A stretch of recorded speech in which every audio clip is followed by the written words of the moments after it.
কড়াইতে তেল দিয়ে দিব পরিমাণ মতো, 4টা মাঝারি সাইজের পেঁয়াজ কুচি দিব, একটা লবঙ্গ, একটা গোলমরিচ, একটা শুকনা মরিচ, একটা তেজপাতা দিয়ে ভাজতে থাকবো।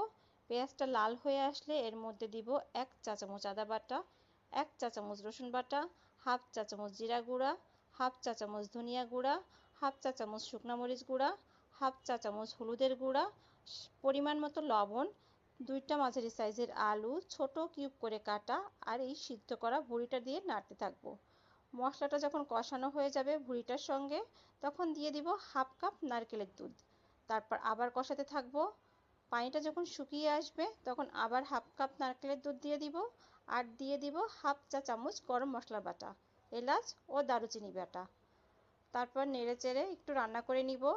উপরে যখন তেল উঠে আসবে এবং মাখা মাখা হয়ে যাবে তখন আমার রান্নাটা কমপ্লিট হয়ে যাবে। ধন্যবাদ সবাইকে আমার ভিডিওটা দেখার জন্য।